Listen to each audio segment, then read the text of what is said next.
Have you ever opened an old notebook and found something you wrote years ago? Maybe it was a language you used to study. Maybe it was a hobby you once loved. Maybe it was a song you knew by heart. And for a second, you think, I used to be better at this. A lot of English learners have exactly the same feeling. They'll say things like, I spoke better English 5 years ago. I forgot everything. My English disappeared. And honestly, I understand why it feels that way. Imagine someone who studied English every day in college. They attended classes, watched movies, practiced conversations with classmates. English was part of their daily life. Then life happened. They graduated, started working, had children, changed careers, moved to another city. Little by little, English quietly disappeared from their routine. Not because they wanted it to. Life simply became busy. Then, maybe 5 or 10 years later, they decide to learn English again. They watch a video. They try reading an article. Someone asks them a simple question in English, and suddenly, their mind feels empty. That's the moment when many people reach the wrong conclusion. My English is gone. I have to start from zero. I wasted all those years. But what if none of those thoughts are actually true? Think about riding a bicycle. If you haven't ridden one in 15 years, would you feel a little awkward at first? Of course. Your balance might feel strange. Your confidence might disappear for a few minutes. You probably wouldn't ride exactly like you did when you were 12 years old. But would anyone seriously say you forgot how to ride a bicycle? Probably not. Because deep down, we understand something important. Skills don't always disappear. Sometimes they simply become inactive. Language works in a surprisingly similar way. Your brain is incredibly efficient. It doesn't erase useful information just because you stopped using it for a while. Instead, it stores it. The challenge isn't that the information is gone. The challenge is remembering how to access it again. And those are two completely different problems. I think many learners confuse memory with access. Imagine having thousands of books inside a huge library. Every book is still there. But if nobody has visited the library for years, the lights are off. There's dust on the shelves. Finding the right book takes longer than it used to. That doesn't mean the library is empty. It simply means the doors haven't been opened in a long time. Your English is often exactly like that library. The words are there. The grammar patterns are there. The pronunciation you've heard thousands of times is still somewhere inside your mind. But because you haven't visited those mental shelves recently, everything feels harder to find. And when something feels difficult, our brain immediately tells us a story. I've forgotten everything. It's an emotional conclusion, not an accurate one. In fact, have you ever noticed something interesting? Sometimes you hear an English phrase that you haven't heard in years, and instantly you understand it. No translation, no effort. It just comes back. Almost like meeting an old friend you haven't seen in a decade. At first, you hesitate. Then after a few minutes of talking, everything feels natural again. Friendships can work that way. Music works that way. Sports work that way. And languages often work that way too. You don't always rebuild them from the beginning. Sometimes you simply reconnect with something that was quietly waiting for you all along. I think that's one of the most encouraging ideas any English learner can hear, because it changes the question. Instead of asking, how do I learn English again? Maybe the better question is, how do I wake up the English that's already inside me? Those are very different questions. One assumes you've lost everything. The other assumes you still have something valuable to recover. And personally, I think that second idea is much closer to reality than most people realize. You know what I find fascinating? Sometimes people are much kinder to other people than they are to themselves. Imagine your best friend tells you, I haven't spoken English in 8 years. Would your first response be, well, you've probably forgotten everything? I don't think so. You'd probably smile and say something like, give yourself a little time. It'll come back. It's interesting, isn't it? We naturally believe in other people's ability to improve. But when it comes to ourselves, we immediately assume the worst. I've lost it. I'm too late. I have to start all over again. Those thoughts feel true because they're emotional, but feelings aren't always facts. I remember talking to someone who hadn't spoken English since university. More than 10 years had passed. She was convinced she remembered almost nothing. In fact, she apologized before we even started talking. She said, please be patient. My English is terrible now. For the first minute, she hesitated after almost every sentence. She searched for words. She paused. She laughed nervously. But then something unexpected happened. She stopped thinking so much. She became interested in the conversation instead of worrying about her mistakes. Little by little, words started appearing. Expressions she thought she had forgotten suddenly came back. Even her pronunciation became more natural. By the end of our conversation, she looked genuinely surprised. She smiled and said, "I didn't know I still had that inside me." I love that moment. Not because her English became perfect. It wasn't perfect. But because she realized something much more important, her ability had never disappeared. It had simply been quiet. I think that's an important distinction. When we stop practicing a language, our confidence usually disappears much faster than our knowledge. Confidence is like a campfire. If you stop adding wood, the flames become smaller. From a distance, it might even look like the fire has gone out. But underneath the ashes, there's often still heat. Sometimes all it takes is a little oxygen, a few small pieces of wood, a little patience, and suddenly the fire begins to grow again. Your English can feel exactly like that. The first conversation feels uncomfortable. The second one feels a little easier. The third one feels surprisingly familiar. Not because you learned an entirely new language in 3 days, because you reconnected with one you already knew. That's why I think people underestimate the value of simply showing up, watching one video, listening to one podcast, reading one page, speaking for 5 minutes. None of those activities feels dramatic, but together they gently wake up parts of your brain that have been waiting for someone to knock on the door again. And here's something I really hope every listener remembers. Progress doesn't always look like learning something brand new. Sometimes progress looks like remembering who you already are. Maybe your English isn't waiting to be built. Maybe it's waiting to be invited back into your daily life. And that's a much more hopeful place to begin. There is something important we need to talk about here. Because when people say, "I'm out of practice," many of them believe the solution is to study harder. They think they need to return to English with pressure. They buy a grammar book. They download 5 apps. They promise themselves they will study 2 hours every day. And for maybe 3 or 4 days, they do it. They feel motivated. They feel serious. They feel like, this time I'm going to fix my English. But then real life returns. Work gets busy. The family needs attention. The body gets tired. The mind wants rest. And suddenly English becomes another heavy responsibility, another task, another thing they failed to maintain. And this is where many learners fall into the same cycle again. They don't just stop practicing English. They start feeling guilty about not practicing English. And guilt is a terrible teacher. Guilt may push you for a few days, but it rarely stays with you for years. That's why I believe the first step back into English should not feel like punishment. It should feel like reconnection. There is a big difference between those two things. Punishment says, you lost your English. Now you have to work hard to recover it. Reconnection says, your English has been quiet for a while. Let's gently bring it back into your life. That difference may sound small, but emotionally, it's huge. Because a person who feels punished will resist. A person who feels invited may begin again. Think about exercise. Someone who hasn't trained in years probably shouldn't walk into the gym on the first day and try to lift the same weight they lifted 10 years ago. That would be frustrating, maybe even dangerous. A good trainer would say, start with movement, start with rhythm, start with consistency.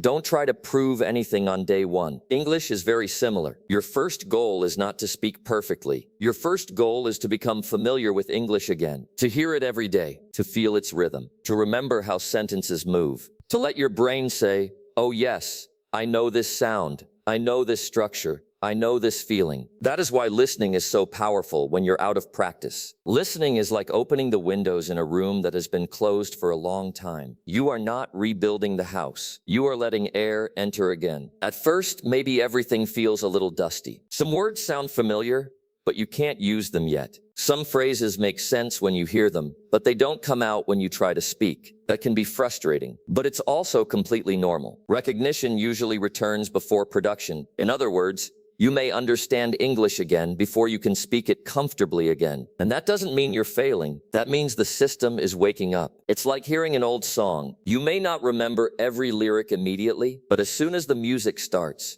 your brain begins predicting the next line. Then the chorus comes, and suddenly you're singing along. Not perfectly. Maybe you miss a few words. Maybe you laugh because you remember the melody but not the exact phrase. But something is coming back. That's what happens when you expose yourself to English consistently. Your brain starts predicting again. It starts recognizing patterns again. It starts remembering what feels natural. And then, little by little, speaking becomes less forced. This is why I don't believe people should restart English with complicated goals. Don't begin with, I need to become fluent in 3 months. Begin with, I need to make English feel normal again. That is a much better goal because fluency is not just knowledge. Fluency is comfort plus repetition plus emotional safety. If English feels like a test, your brain will become tense. If English feels like a daily companion, your brain will relax, and relaxed brains learn better. They remember better. They speak better. This is also why I like simple routines, not dramatic routines, not perfect routines, simple routines. For example, listening to English while making coffee, watching one short video before work, repeating one sentence out loud in the car, reading one paragraph before going to bed. None of those things looks impressive. Nobody will clap for you. Nobody will say, wow, what a disciplined student. But those small moments matter because they tell your brain, English is part of my world again. And once English becomes part of your world again, your confidence has somewhere to grow. Many learners underestimate that. They think confidence appears after they become fluent, but often confidence grows while you are gently returning. Not after everything is perfect. During the process, during the awkward first conversations, during the pauses, during the moments when you remember a word 5 seconds too late, during the moments when you say something simply, but the other person understands you, that is where confidence returns, not in one big dramatic moment, but in small moments of proof. You prove to yourself, I can understand more than I thought. I can say something,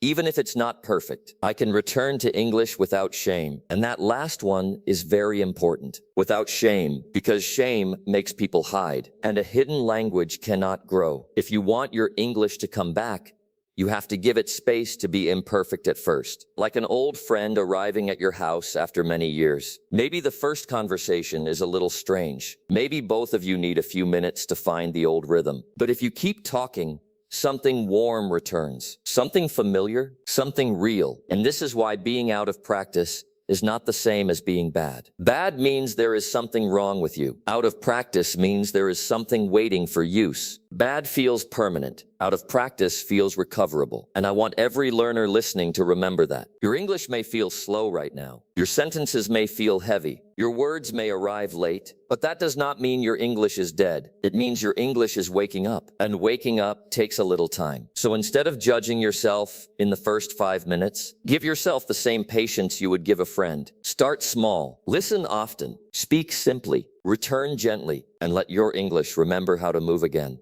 I think one of the biggest misunderstandings about learning English is believing that every day has to feel productive. Have you ever noticed how we judge ourselves after just one bad day? Maybe you sit down to watch something in English and you understand almost everything. The next day, you listen to another video and suddenly it feels difficult. You miss words. You lose the conversation. You feel slower. Immediately, your brain starts creating a story. See, yesterday was just luck. I'm getting worse again. I'm never going to become fluent, but that's not how learning works. And honestly, that's not how being human works either. Some mornings we wake up full of energy. Other mornings we feel tired before the day even begins. Some conversations in our own native language are easy. Others are confusing. Our brain isn't a machine that performs exactly the same every single day. It has good days. It has slow days. It has distracted days. And English follows those same rhythms. I wish more learners understood that. Because when people expect perfect consistency, every normal fluctuation feels like failure. Instead of seeing one difficult conversation as a normal part of the journey, they treat it as proof that they aren't improving. But improvement is rarely a straight line. Imagine watching a child grow. If you measured their height every single morning, you probably wouldn't notice much. Some days it would seem like nothing changed at all. But if you looked again 6 months later, the difference would be obvious. Language grows in a similar way, not in dramatic daily jumps, in quiet accumulation. One sentence today, another sentence tomorrow, a new expression next week, a little more confidence next month. Looking back, you suddenly realize, I can do things that felt impossible before. That's why comparing yourself to yesterday can sometimes be discouraging. Compare yourself to last year instead. Maybe last year you avoided English completely. Now you're listening to podcasts. Maybe last year you were afraid to speak. Now you're willing to try, even if you make mistakes. Maybe last year, every sentence had to be translated in your head. Now, some ideas come naturally. Those changes are easy to ignore because they happen slowly. But slow doesn't mean small. Slow changes often become the biggest transformations. I also think we put too much pressure on every single practice session, as if every conversation has to prove something, as if every video has to make us smarter. Sometimes the best practice session is simply the one that happened. You showed up. You listened. You stayed with English for 15 minutes. That counts. It matters. Because consistency isn't built by extraordinary days. It's built by ordinary ones, the ones nobody celebrates. The quiet evenings, the short walks with a podcast, the cup of coffee while listening to English, the 5-minute conversation with yourself in front of the mirror. Those moments may seem insignificant, but they create familiarity, and familiarity creates confidence. There's another reason I love thinking this way. It removes the pressure to be impressive. You don't have to impress anyone. Not your teacher, not your friends, not even yourself. You simply need to stay connected. Think about watering a plant. You don't pour 50 liters of water into it once a month. You give it a little water regularly. Not because today's water changes everything, but because every small moment keeps the plant alive. Your English is very similar. Small daily contact keeps it alive. Miss a day, that's okay. Miss a week, you can come back. Miss a month, you can still come back. Because this isn't about perfection. It's about returning. Returning without guilt. Returning without embarrassment. Returning without telling yourself that you failed. Every time you return, you're reminding your brain, this language still belongs in my life. And eventually, something beautiful begins to happen. English stops feeling like a subject you study. It starts feeling like a place you visit often. A familiar place. A comfortable place. A place where you don't have to be perfect to belong. I think that's what we're really trying to build together. Not perfect English. A lasting relationship with English. Because relationships don't survive through intensity. They survive through presence. A little today, a little tomorrow, a little next week. And before you even notice, you're no longer asking yourself, have I forgotten my English? You're simply using it again, almost as if it had been waiting for you the whole time. Before we finish today, I want to leave you with one final thought. If you've been listening to this conversation, maybe you've started looking at your English a little differently. At least, I hope so. Because for years, many learners have carried around a sentence that quietly shapes everything they do. My English isn't good enough. It's such a common sentence that people stop questioning it. They simply accept it as reality. But what if that sentence has been pointing you in the wrong direction all along? Maybe the problem has never been that your English isn't good enough. Maybe the real problem is that you've been measuring it at the wrong moment. Imagine visiting an old piano that hasn't been played in years. The keys are covered with a thin layer of dust. Some of them feel a little stiff. The sound isn't as smooth as it could be. Would a musician walk away saying, "This piano is useless"? Probably not. They would sit down, play a few notes, adjust their hands, listen carefully. And after a while, the instrument would begin responding again. Not because it became a different piano, because someone started playing it again. I think our English deserves the same kind of patience. Not criticism, not panic. Practice, gentle, regular practice. Sometimes we expect confidence to arrive before we begin speaking, but life usually works the other way around. Confidence comes from evidence. Every small conversation becomes evidence. Every sentence you manage to say becomes evidence. Every time you understand a podcast a little more than last week, that's evidence. Every time you notice yourself thinking in English for just a few seconds, that's evidence. Those moments may seem tiny, but your brain is paying attention. Your brain is constantly asking one question. Is this becoming part of my life again? Every time you answer yes, the path becomes a little easier to find. That's why I don't want you to leave this episode thinking about perfection. I want you to leave thinking about familiarity. Make English familiar again. Let it become part of your mornings, part of your walks, part of your commute, part of your quiet evenings. Not because you have to, because you want it to feel normal again. One day you'll notice something wonderful. You'll answer a question in English before translating. You'll hear a phrase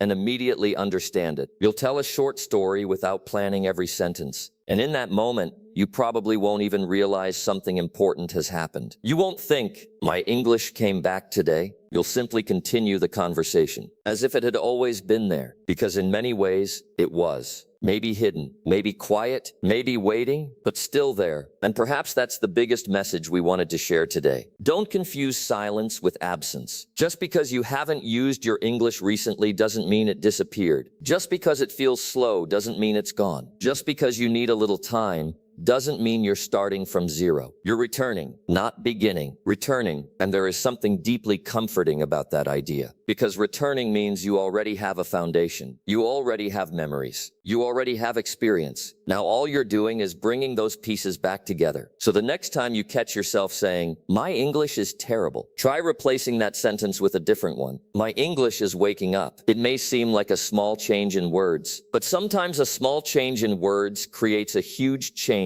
in the way we see ourselves. And if you can change the story you tell yourself, you may also change the way you learn. So wherever you are in your journey, whether you stopped practicing for 6 months or 6 years or even 20 years, remember this. Your English isn't asking you to be perfect. It's simply asking you to come back. We'll be here when you do. And maybe that's the most important thing to remember. Your English isn't gone.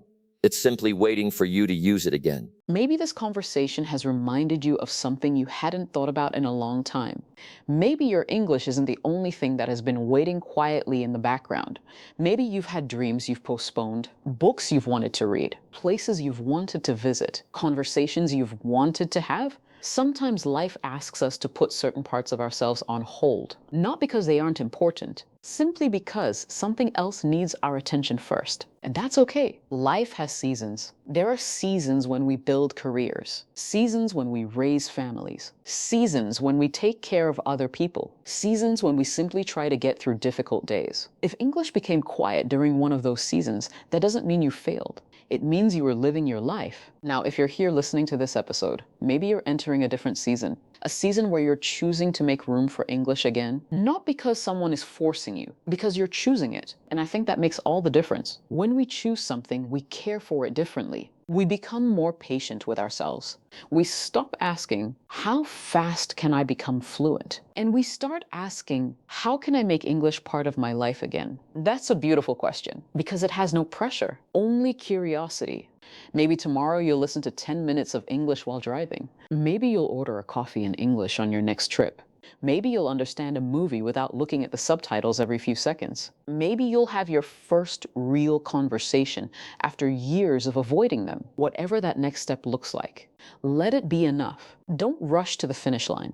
Enjoy returning. Enjoy recognizing words that once felt impossible. Enjoy catching yourself smiling because you understood an entire sentence without translating it. Those moments are worth celebrating, not because they're dramatic, because they're real. And one day, without even noticing when it happened, you'll stop thinking of yourself as someone who used to speak English. You'll simply become someone who speaks English. Maybe not perfectly, maybe not effortlessly every single day, but comfortably, naturally, with confidence that was built one small moment at a time. So before we say goodbye today, I'd like to leave you with one simple thought. Please be as patient with yourself as you would be with someone you love. If your best friend were returning to English after years away, you wouldn't tell them they were too late. You wouldn't tell them to give up. You wouldn't expect perfection on the first day. You would encourage them. You would celebrate every small victory. You would remind them that progress takes time. You deserve that same kindness from yourself. Because learning English has never been about proving your intelligence. It's about creating new connections with people, with opportunities, with the world,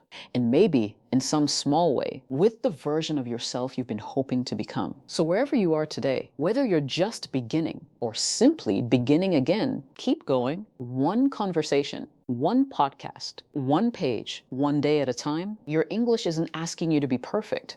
It's simply happy to have you back. Thank you so much for spending this time with us. Take care of yourself, keep enjoying the journey, and we'll see you in the next episode.